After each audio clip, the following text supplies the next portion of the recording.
Welcome to our channel. இன்னைக்கு நம்ம பாசிப்பருப்பு கொழுக்கட்டை பார்க்க போகிறோம். அதுக்கு முன்னாடி தேவையான பொருள் பார்த்துடலாம். 1/2 கிலோ பச்சரிசி, 1/4 கிலோ வெல்லம், 100 கிராம் பாசிப்பருப்பு, 1/2 மூடி தேங்காய் அரைச்சி எடுத்துக்கோங்க, 2 ஏலக்காய். முதல்ல அடுப்பை ஆன் பண்ணிவிட்டு வடைச்சட்டி வச்சுக்கோங்க. இப்போ பாசிப்பருப்பு அதில் போட்டு நல்லா பொன்னிறமாக வறுத்தெடுத்துக்கோங்க. நல்லா பொன்னிறமாக வறுத்தெடுத்துக்கோங்க.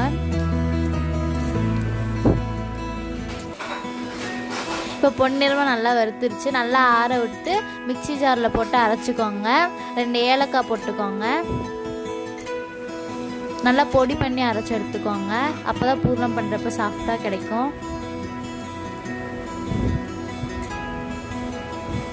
அடுத்து நம்ம பூரணத்துக்கு வெல்லம் சேர்த்துக்கலாம். அடுத்து நெக்ஸ்ட் இது அதை அரைச்சி தண்ணி எடுத்து வச்சுக்கோங்க. இப்போ வெல்லம் சேர்த்துக்கலாம். இப்போ வெல்லம் சேர்த்துட்டு அது கூட தண்ணி ஆட் பண்ணிக்கலாம்.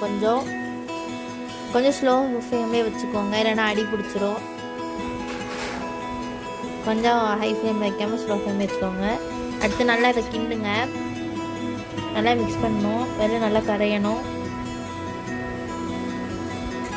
வெள்ளத்தில் ஏதாவது ஜூஸ் இருந்தால் கூட நீங்கள் ஃபில்ட்ரு பண்ணி எடுத்துக்கோங்க. அதுக்கப்புறம் சேர்த்துக்கலாம்.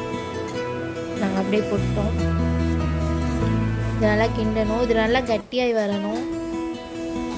அது மாதிரி நல்லா கிண்டணும் அதுக்கப்புறம் நீங்கள் நல்லா கிண்டிகிட்டே இருந்தால் தான் அடி பிடிக்காமல் இருக்கும். இப்போ நம்ம துருவி வச்ச தேங்காய், 1/2 மூடி தேங்காய் துருவி வச்சோல்ல, அதை போட்டு நல்லா மிக்ஸ் பண்ணிக்கலாம்.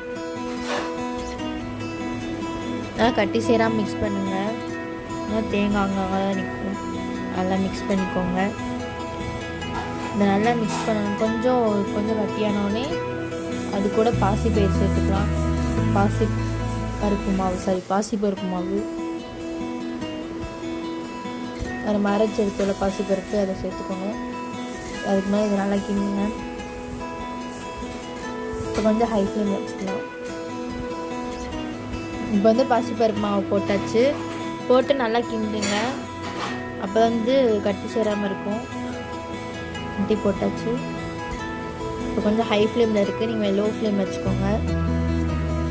நல்லா கிண்டுங்க. கட்டியாகாமல் நல்லா கிண்டி எடுத்துக்கோங்க, கட்டி சேராமல்.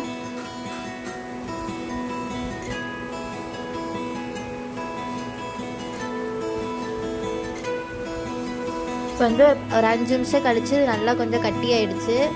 இப்போ இந்த நேரத்தில் நம்ம ஸ்டவ் ஆஃப் பண்ணிக்கலாம். ஒரு நிமிஷம் இன்னும் 2 நிமிஷம் வச்சுட்டு ஸ்டவ் ஆஃப் பண்ணிக்கலாம். நல்லா கிண்டணும். இப்போ ஸ்டவ் ஆஃப் பண்ணிட்டு பிளேட்டில் எண்ணெய் தடவி அதில் போட்டாச்சு.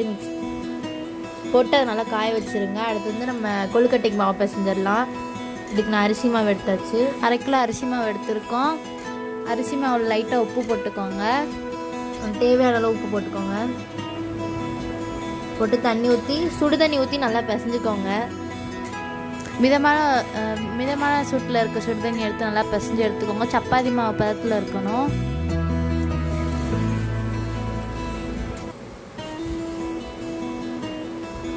இது ரொம்ப ஸ்லோவாக இருந்துச்சு, அதனால தான் உங்களுக்கு கீழே பண்ணிக்கிறேன்.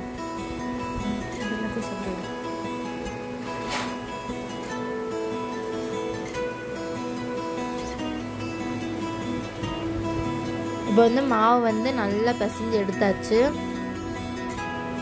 இப்போ நம்ம நெக்ஸ்ட் கொழுக்கட்டை பிடிக்க ஆரம்பிச்சிடலாம். இந்த மாதிரி கொழுக்கட்டை நல்லா பிடிச்சி எடுத்துக்கோங்க. பூர்ணத்தை நல்லா உள்ள வச்சு பண்ணிக்கோங்க. இப்போ நம்ம கொழுக்கட்டை எல்லாத்தையும் ரெடி பண்ணியாச்சு. அடுத்து அடுப்பில் போட்டு வேக வச்சுக்கலாம். அதுக்கு இட்லி சட்டியில் நாங்கள் தண்ணி ஊற்றி பிளேட் வச்சு எல்லாத்தையும் எடுத்து வச்சாச்சு. அதை மூடி வச்சு ஒரு 20 நிமிஷம் நல்லா ஹை ஃப்ளேமில் வச்சுக்கோங்க. 20 நிமிஷம் நல்லா கொதிக்க வைங்க. வேக வைங்க. இப்போ வேக வச்சாச்சு. இப்போ எடுத்து 20 நிமிஷம் ஆயிடுச்சு. இப்போ எடுத்தாச்சு. எடுத்து நினைக்குவோம் காவி பறக்குது. இது அப்படியே பிச்சு பாருங்க. ரொம்ப சாஃப்டான கொழுக்கட்டை ஈஸியாக ரெடி பண்ணிடலாம் வீட்டிலையே. இன்னும் அவ்வளோ சாஃப்டாக இருந்துச்சு, அவ்வளோ டேஸ்ட்டாக இருந்துச்சு. தேங்க்யூ.